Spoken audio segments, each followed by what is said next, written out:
Hi everyone. It is a Philippine market update this June 16, 2022. Let's begin. All right. So, let's just first watch the Philippine markets which are currently trading at 6,343. Let's go through the index, the market valuations. You've got a value turnover of about 3.5 billion pesos. That is very low. You've got 91 advancers today, 111 decliners. Let's look at the prices of the biggest market caps. SM Prime trading at 37.7, BDO 123. URC is now trading below 100 pesos. Now it's trading at 96.6. Aboitiz Equity Ventures trading at 48.9. SM now trading below 800 at 798. Ayala Land 28.3. GT Cap below 500 is now trading at 492.8. Ayala Corporation 633.5, Pure Gold 31.7, MPI 365, Ascens now trading at 7.4, Security Bank 91.25, JG Summit 48.25, Jollibee below 200 at 199.6, Emperador at 17.50, Lucia Tire Group at 8 pesos, Meralco at 360, Globe still hanging on at 2,264, San Miguel at 101, Converge at 21.15, Robinson's Land at 17 peso, Aboitiz Power 29.25, Mega Rural 2.34, AGI 9.5, Wilcon 25.5, BPI 92.3, Metrobank 50, Mondenisin 13.8, ICT 185.8, PLDT 1784. We can see a lot of companies in the index actually breaking down below supports. Let's review all of those charts as well as the top traded names in the Philippine markets, as well as just reading through all of the top news that you may have needed to be aware of. So, obviously, the biggest news is the Fed, which has raised rates for about 75 basis points. Let's just go through that. This is the biggest increase in the last 30 years. So, since 1994. US making this big interest rate rise, obviously, because they are afraid of the persistent inflation, which has hounded all the consumers, especially Americans. And this is actually true as well for the world. Now, obviously, with this interest rate hike, it is also widely expected that the Philippine peso is also going to have to raise rates in order to contain the massive flight to capital towards the dollar. Right now, we are already seeing the dollar peso already weak. We're currently seeing the dollar peso now hitting 53.4. And the last resistance that we've not seen since the last few years is 54.22 around 2018 time. And after that, it will be about 58 pesos in the last 2003, which we've never reached until this time around 2003. Persistent inflation, however, could mean that the dollar peso could continue to weaken, affecting a lot of Philippine related companies that only are importing a lot of materials abroad. So we've seen a lot of supports go down. Let's take a look at those breakdowns. So a few names that have been breaking down. We're seeing Mega World breakdown. So currently it's trading at about 2.39. That has been a breakdown here about 2.8 and a break of 2.6. So from a chart perspective, we are seeing a lot of resistances on the real estate sector. So that has been a big breakdown. Although it is not only for Mega World, we're seeing it all throughout the region.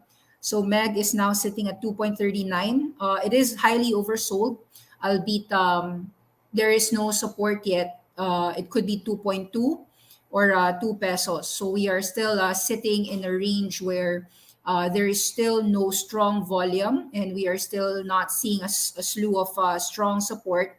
Although at 240, if it rallies back, strong resistance now at 2.8. So that would be about 20% reward if there is a strong rebound from here due to the oversold condition. But unfortunately, no volumes are existing so far. You're seeing, let's just take a look at all the property sector. Ayala Land is now trading at 28.6. You are seeing 28.4. It is still sitting above support of 27 pesos. However, if that breaks, another support only lies here about 22.50. So we're still in a very weak area in the Philippine market. Let's take a look at the Philippine index. With a lot of index issues already breaking down and below support, we may see the 6.3 support actually go further oversold here at the potential 6,200, or the next support will be around 5,800. So around these levels. So we may actually hit lower supports due to the fact that your big indices like Ayala or SM has still been below key levels. Here, we're seeing SM investments already traded 800 pesos. Further oversold nature can take it about 720. So that is something to keep in mind if you are looking at the Philippine market. SM investments is still in shaky ground even at 799, although it is highly oversold. Let's take a look. Okay, Ayala Corporation, just a quick look. Ayala Corporation is now sitting at 635. Unfortunately, if that breaks down further, we've got another support here about 570 pesos, which is around 10% lower. So, in case you are buying Philippine markets, just be aware of another 10% downside within the next few days, owing to the fact that there will be massive increases in interest rates against the from Philippines against the dollar, which will weaken a lot of Philippine-related issues. Usually, a strong dollar is negative for emerging markets. And when it's very negative for emerging markets, it isn't just the Philippines, it's actually all throughout. It's against Thailand, against Indonesia, against Vietnam, and so forth. So obviously, that was being done to contain inflation, which also means that the Philippine market would have to raise a lot of rates. So let's take a look at the Philippine banks. Just take a look at that. Your Metro Bank is still sitting at 50 pesos, although the next support is 45, still sitting at a range where there's very low volume. Take a look at BDO here. BDO is trading still at about 122 pesos, although the support is still lower here at about 110.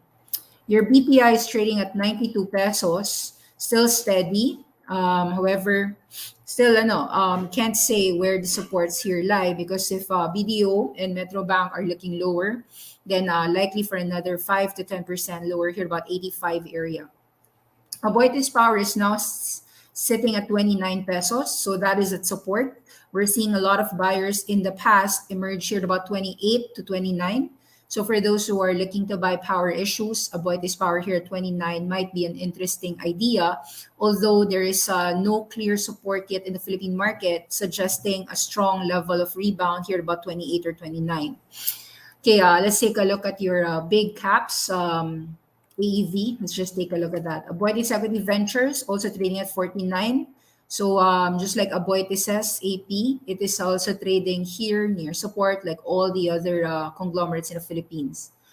We have been seeing news that one of the glimmering news is that we are seeing Toyota and a lot of car manufacturers actually grow the automotive sales. So automotive trucks and Campi. So you've got a lot of these vehicle sales reaching 20% up for the month of May, showing a demand of reopening economy in the Philippines. While that is a good news, that pales in comparison with all the really negative inflation that's hounding most of the Filipinos. You're seeing a lot of resistances here. Let's take a look at the food manufacturers. You're seeing URC here trading below support. It used to have support here at 100. Now it's trading below that, which is trading at 96. At 96.60, we haven't seen that break those 90 areas since the pandemic. So during the pandemic of March 2020, at the lows, we did see URC trading at 82. So for those looking to buy some interesting issues in the Philippine market, albeit really negative due to the persistent inflationary pressures, take note that URC as a food manufacturer would have to import some of their sugar and cocoa and even the wheat, such that would really hit their margin. So here about 96, we couldn't really say that that is a clear support. There might be some leeway to fall all the way to 82 pesos, but look at those levels, 90 to 80 areas for your URC. Pure Gold, let's just take a look at the charts here. Pure Gold Price Club is trading at 31 pesos. 31.30 area has been supported, although very muted in terms of volume now. So we couldn't actually rule out an extension drop towards 28 area.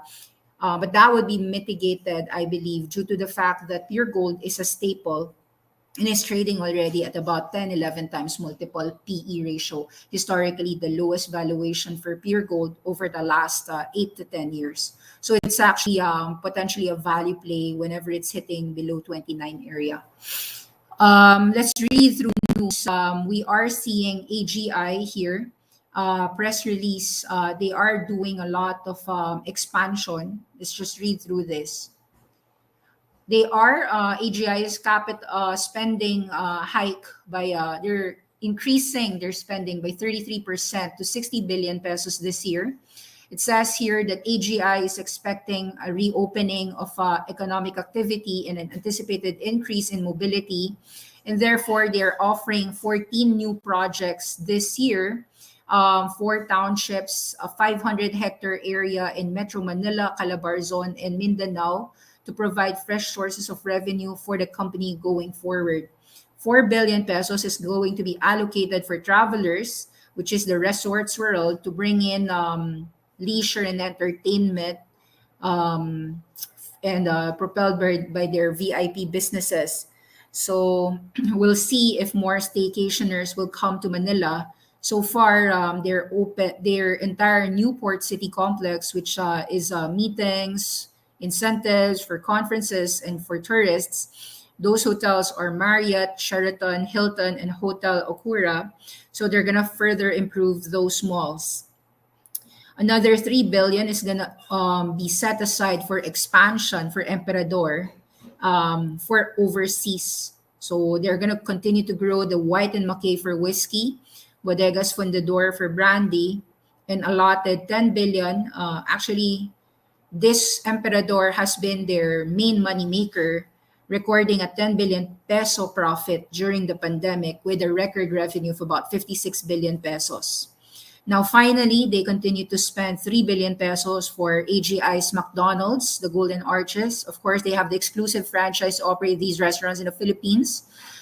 They still continue to expand and launch 45 more stores this year in 2022. So, a lot of strong expansion for AGI. In terms of capital spending, let's take a look at what AGI today is trading at. AGI is trading at further lows here at about 9 peso 55 cents, and we're seeing that downtrend only perhaps going to get any support here at about 8 pesos or even 9 pesos. AGI is trading at 950, still in a huge downtrend. We're still seeing a short term, their primary their primary charts is still showing downtrends here for AGI. So despite the fact that the company is recording revenues and profits and is hiking spending, we can see that the stock market is unwilling to actually pay any premium for their growth potential. It is actually just selling it off with the rest of the market. So really somber movements in the Philippines, which is why perhaps your liquidity is very low as well. Now, let's take a look at some of the most actively traded here in the Philippines. Let's just go to the top traded here. Top traded names, ICT trading below 200, trading at 186 peso 90 cents. Actually, most shipping stocks even last week have started to decline worldwide as the recession in the world has forced other companies to stop buying the commodity demand. This was a sign of recession hitting some countries like China and US. So it's highly likely that the Philippines is also undergoing a contraction in the economy unless the Philippines manages to avoid an economic contraction. We'll see how the world really plays it out. But we are seeing the Philippine market is getting killed with lack of buyers, absence of buyers due to this worldwide economic recession and worldwide inflation. So ICT is getting hit by that lack of world trade. So it's falling down 190 to 186.9. What else are the top traded here? Okay, Asan is trading at 7.4. Let's take a look at those three solar firms in the Philippine market. Okay, so Asen is still trading above 7. You're still seeing that the supports of ASEAN continue to hold. We'll see whether the Philippine market can hold the renewable energy providers. ASEAN still trading above, so that is still healthy, albeit, of course, the general market is quite weak. ASEAN above 660, that's a good thing. SPNEC is trading at above 1.5, still holding on to its supports, could actually be trading within a symmetrical or descending triangle here. But it is very crucial that it stays above 150, or else if it breaks down, then that could be leading all the way to about piso. So careful about the 150 breaking down. That is a critical area.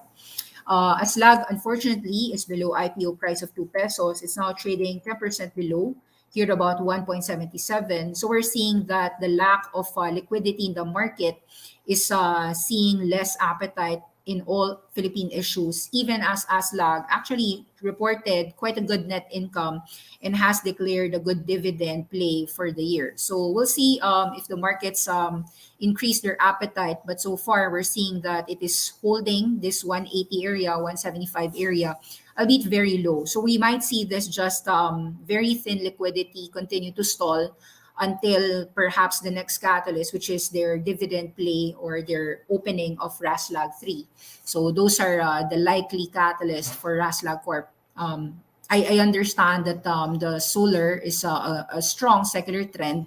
And so both Aslag, SPNEC, and ASEN are expected to perform based on their earnings provision and their commercial plants selling electricity to the Philippine market. Okay, let's read through further most viewed disclosures.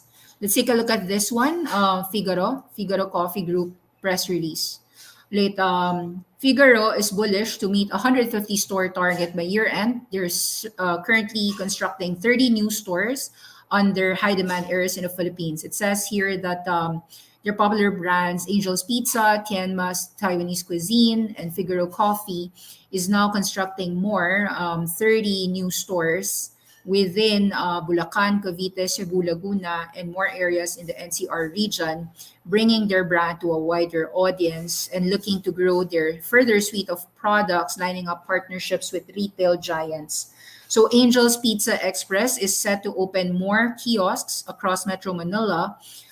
They're opening in Ayala Mall by the Bay, Glorieta Food Court, existing ones in Fisher Mall, Malabon City Square, Robinson's Antipolo. We're seeing that food group like FCG is obviously affected by inflation, just like Jollibee. But this is a smaller place. So with the company planning to expand, we try to read up on their future sales in case they actually get to grow their revenues even in a pandemic. I mean, even after um, especially after pandemic and obviously even in an inflationary world. So far, we're seeing Figaro Coffee rally from 50 cents to 58 over the last few days. We can see that that could be brought about by that expansion of additional stores. But I think that for Figaro, what we need to see is containing the costs of the entire food chain. So obviously, all of them have a food supply, and the costs have to be passed on to consumers without hitting their sales to slow down. So we'll see how things play out in the next 3 months for Figaro Coffee.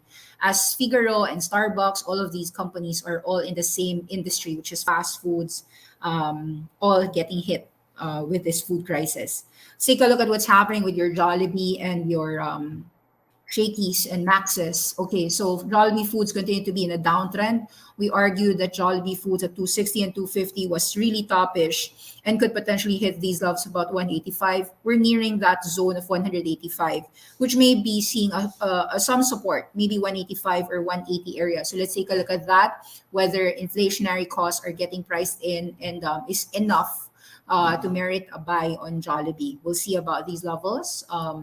Of course, Shakey's Pizza, who owns Peri Peri and now Potato Corner, is still in a downtrend. You're seeing that from a peak of 11, it's now trading at 6.9. We'll see how it ends up here if there is a support here about 6 pesos. But still, these companies haven't recovered since the pandemic of March 2020. So you're seeing Shakey's Pizza still in a downtrend, could potentially go 6 or 5. So let's see whether there is value, especially after earnings. So we'll see next few months, depending on what their earnings releases are. That's why there's no volume, no liquidity so far in a lot of these restaurants. Maxis Group also in a downtrend, now trading at 4.7. This is, I think, a lack of liquidity. So some amazing opportunities perhaps for Maxis, which owns Pancake House. We'll take a look here at about 4.5 or 4 pesos as it continues to decline. let's read if there's news in Maxis suggesting this huge drop at 4 pesos. Or was it just simply the lack of liquidity and the exact shortage, the food crisis all over? Let's take a look at Maxis if there's news. Company disclosures for Maxis here. Okay. Press release was sent May 19. They said here that their 2020 was strong. 2022, they were still profitable despite the lockdowns. They had an improved economic model, allowing the group to sustain their profitability.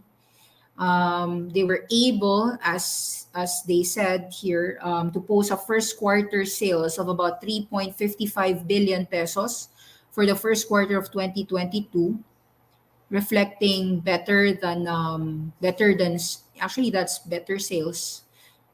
You've got demonstrating growth with sales in Max's, Pancake House, Yellow Cab, and Krispy Kreme. Growth of sales was 23% in the first quarter, despite tough conditions. Their gross profit margin was strong at 31%. Operating margin is about 6%. Um, they were able to double last year's organic net income of about from 22 to 42 million for the quarter.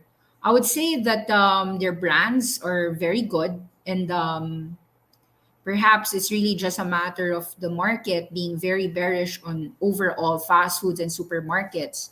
But this drop in Maxis could be interesting for people looking to find value in the fast food market in the Philippines.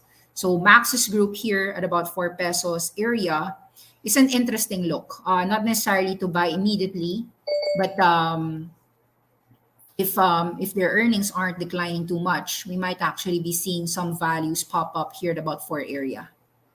Let's um let's take a look at any questions, if any. Okay. So there's not much questions in the Philippine market. I think the Philippines is still all about inflation. The big news that is at the very least positive is that the BSP signaled a gradual policy tightening. So we'll see whether that BSP gradual policy tightening can actually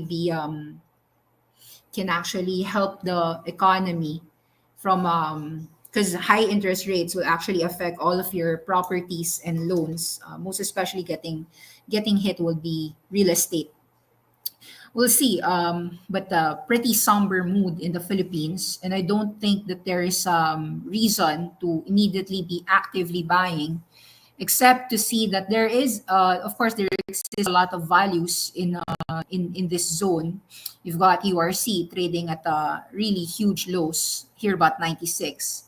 Maxis trading about 4 pesos. Your Metro, your Pure Gold's trading at 30. Let's see how Metro Gaisano is doing now. Metro Gaisano is trading at 144. Well, not no volume as you can see. Very low volume in the Philippine market. 3 billion. We used to trade as high as 9 to 10 billion in a day. So that already tells you the lack of appetite by everyone in the Philippine market. This is 50-60% lower than usual.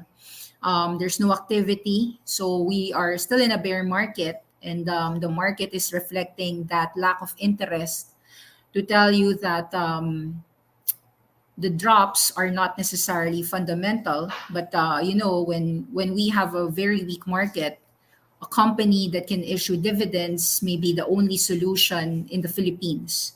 So hopefully, if a company will issue great dividends, we'll see companies rise. That was true when we saw that in DMCI and Semirara.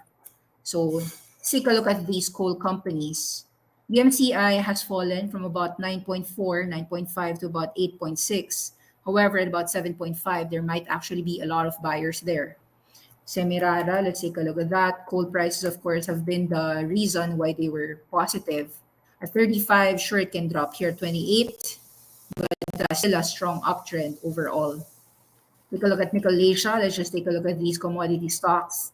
The problem about commodities is in a recession, obviously, the lack of buyers in the lack of demand for most products, whether that be a car or an electric vehicle, is going to, of course, affect the supply, um, the sales, even for Nicolasia. So we are seeing perhaps a trading range for Nicolasia, where 6 pesos your support, 7.50 or 8 pesos being your resistance for now. However, I do believe that this uptrend will remain in play. So you would still see, sorry, wait up, let me share. Sorry, I forgot to share my screen. Yeah. I'll share my screen. Wait up. Okay, so agree. You're seeing that commodities in the Philippines continue to remain high. So Nicolasia is trading within a range of about 6 to 8. I think the Philippine market is still solid in the dividend place of Nicolasia, of DMC, and Semirara. You still got a lot of buyers on dips for these areas, but it is trading within a range. Let's take a look at your telecoms. Telephone is trading at about 1,778. So you've got that huge resistance about 2,000, but a lot of supports here about 1.6. So it's also trading within a range.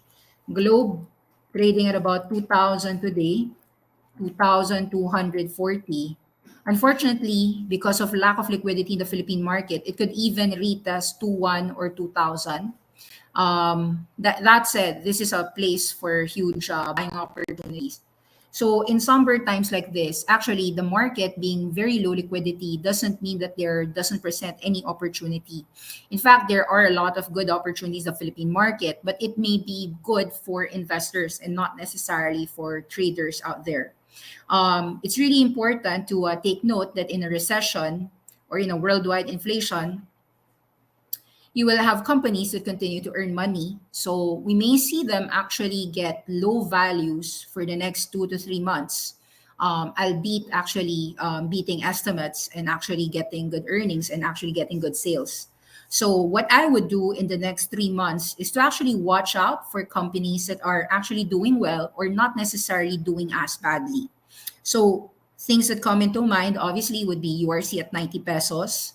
I would say that pure gold at 30 or 29 pesos would be interesting. Any company like the PLDTs and the Globe, as far as another drop of about, if they fall another 10 to 20% from here, or even the likes of your SM and AC, we aren't saying that there is a strong support. But if the market will continue to fall further down within the next 2 to 3 months, I'd say another 5 to 10% drop, it may be actually tempting. Now, in terms of small caps, pay attention to a potential increase in earnings for earnings and revenues, say, for instance, for Maxes, for Figaro Coffee. I don't think that they are going to really forever lose money, or actually they aren't losing money. At least for Maxes, they earned 40 million pesos recently in the quarter. So the fast food area might actually be a function of reopening, as we know, albeit a very slower pace of growth. As we know that the Philippine market obviously has less people dining out because of the impact of an economic slowdown. We do import a lot, so the food groups might actually get a cost margin pressure. So what happened last quarter may actually be worse this quarter, and that's the reason perhaps that the market has already been selling it off, i.e. Shakey's, Jollibee, Maxes. The drops these last 3 days or last 4 days would have more to do with inflation and hikes in rate hikes in the dollar. You're seeing the dollar peso depreciate. That really is negative for your Jollibee, because Jollibee has borrowed more than $500 million during the pandemic. Um, I would say that the weakening peso is an alarming issue. We've got a lot of question marks on how the Philippine economy can survive. But the bright news is that remittances continue to be vibrant. We still got $2.7 billion of remittances last month. We were able to manage a 20% increase in vehicle sales last May. That was last month. Those are positive shoots, green shoots, but I don't think the market is willing to listen to green shoots, even as some CEOs may actually have good earnings, as you can see, AGI Emperador showing pretty pleasant earnings, if you ask me. It's not as bad, no? But even if, so usually in a bear market, nobody's really going to listen to earnings plays, even if a company may do well in the earnings. So you're seeing that actually any drops of Emperador here, about 14 pesos, may actually be bought. And that means by extension, your AGI, which owns Emperador, or is a major conglomerate that owns it, might actually be an interesting buy area at about 8 pesos or 9 pesos. So no rush. We can see that there is no rush in the Philippine market, but that doesn't mean that there's no values to be had in the Philippines. So I'll see you again next week for another Philippine market update. And thank you for watching. Awesome to next. Thank you. Bye bye.